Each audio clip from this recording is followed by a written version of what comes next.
Hello everyone, welcome to Learn No English. I hope you all are well. So, in the last class we have studied about use of can. So in this class we will study about use of could. So let's get started.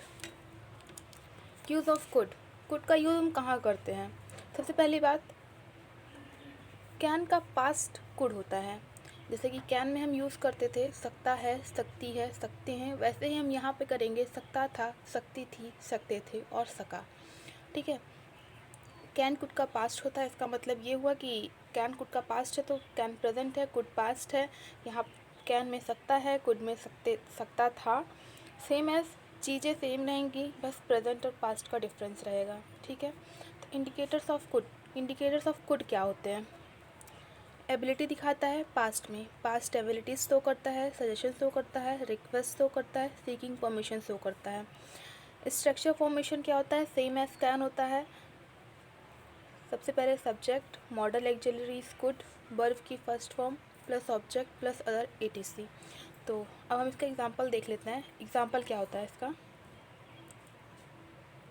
इससे पहला example है, मैं अपनी पुस्तक ले सकता था। ठीक है, मैं अपनी पुस्तक ले सकता था, ले सकता था, सकता था मतलब यूज़ ऑफ कुड, बात पास्ट की हो रही है। सो स्ट्रक्चर के बेस पे करते हैं। स्ट्रक्चर हमारा क्या कहता है? सबसे पहले सब्जेक्ट क्या होता है? मैं, तो यहाँ पे क्या हो जाएगा? I. Model auxiliary could, verb की first form, object your, other book, affirmative sentence तो full stop, I could take your book. ठीक है, एक ही सेंटेंस से कई ढेर सारे सेंटेंस फॉर्म करना मैंने आपको लास्ट वीडियो में सिखाया था। तो इस वीडियो में भी सीखते हैं कि एक सेंटेंस से हम कितने ढेर सारे सेंटेंस फॉर्म कर सकते हैं। तो यहाँ पे हो गया I could take your book, फिर हो जाएगा I could always take your book,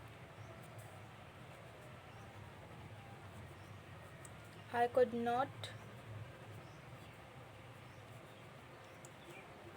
take your book, I could never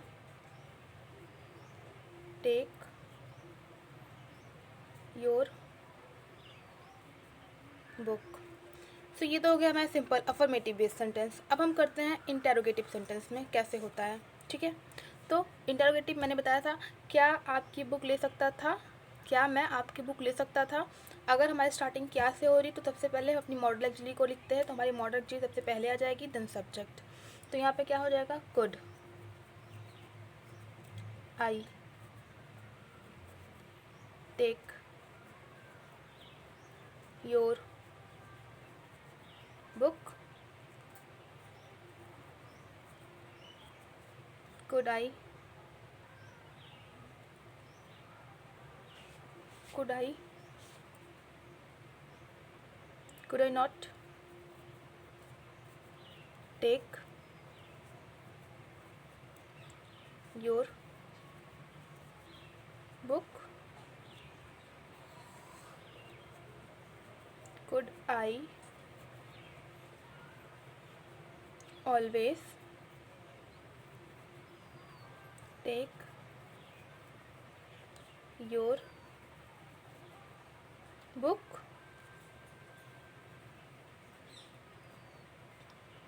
could I never take your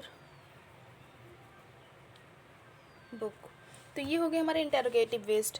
अब हम बात करते हैं हमारे डबल इंटेरोगेटिव। अगर क्वेश्चन वर्ड बीच में आते हैं, मैं आपकी भी बुक क्यों ले सकता था, मैं आपकी पुस्तक क्यों ले सकता था, तो क्यों वर्ड सबसे पहले अगर प्रश्नवाचक शब्द बीच में आता है तो उसकी स्टार्टिंग हम प्रश्नवाचक शब्द से ही करते हैं।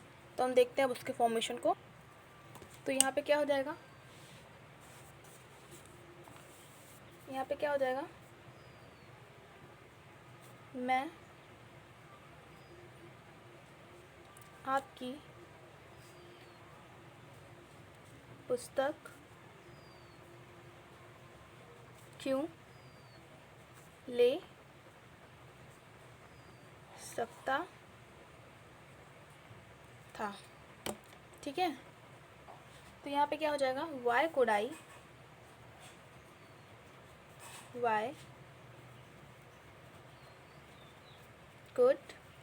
आई टेक योर बुक। फिर उसके बाद क्या हो जाएगा,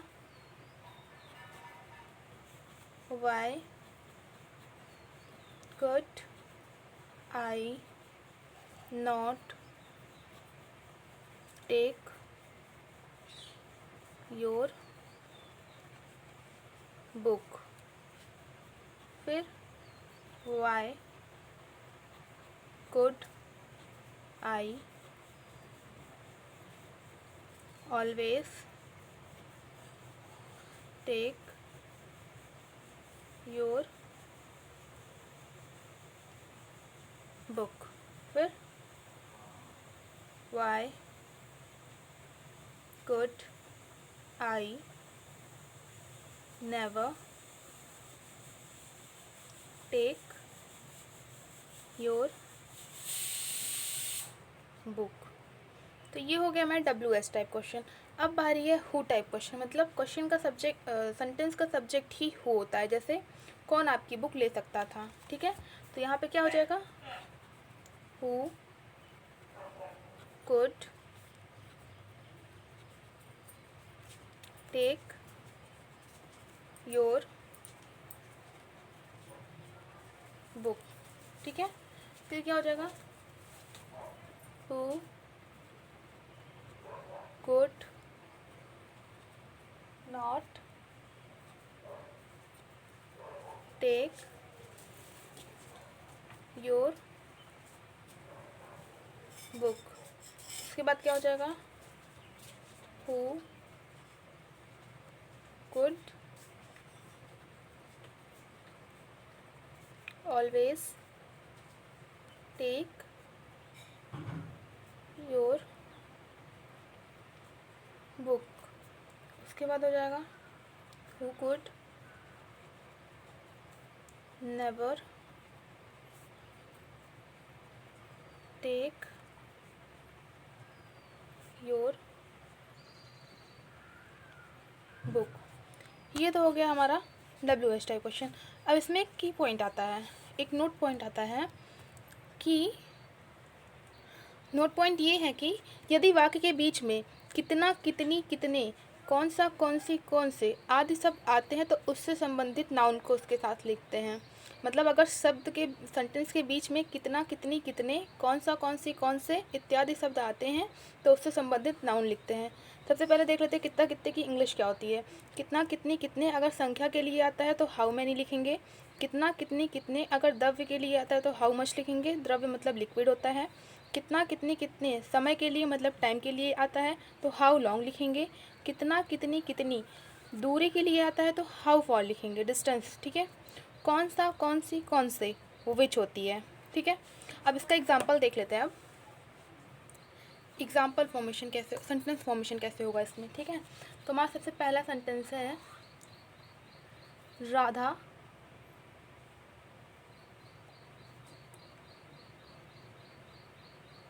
कौन सी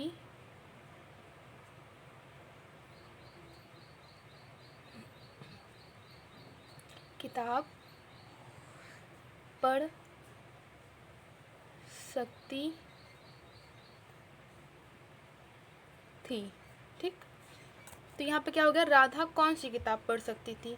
यहाँ पे वर्ड आता है कौन सी, कौन सा, कौन सी, कौन से, विच हो गया, उससे संबंधित नाउन लिखेंगे। ठीक है, तो यहाँ पे क्या हो जाएगा, सबसे पहले विच। अब उससे संबंधित नाउन कौन सा है, किताब, विच, बुक। फिर हमारी मॉडल ऑक्सिलरी कुड, फिर सब्जेक्ट राधा, फिर वर्ब की फर्स्ट फॉर्म रीड। ठीक है, क्वेश्चन मार्क। अब वैसे हम दूसरा एग्जाम्पल देखते हैं। दूसरा एग्जाम्पल क्या हो जाएगा, मोहन कितना पेज पढ़ सकता था। तो यहाँ पे क्या हो जाएगा, मोहन कितना पेज पढ़ सकता था। कितना, कितनी, कितने अगर संख्या के लिए आता है तो हाउ मैनी, ठीक है। तो यहाँ पे क्या हो जाएगा, हाउ मैनी, उससे संबंधित नाउन, तो कितने से संबंधित नाउन पेज है यहाँ पे, how many page, model auxiliary good, subject Mohan, verb की फर्स्ट फॉर्म रीड। तो ये हो गया हमारा यूज़ ऑफ कुड, ठीक है। ये हो गया हमारा यूज़ ऑफ कुड। मतलब यदि वाक्य, एक बार फिर इसको देख लेते हैं, हमारा नोट पॉइंट क्या है कि यदि वाक्य के बीच में कितना, कितनी, कितने, कौन सा, कौन सी, कौन से आदि शब्द आते हैं तो उससे संबंधित नाउन को उसके साथ लिखते हैं।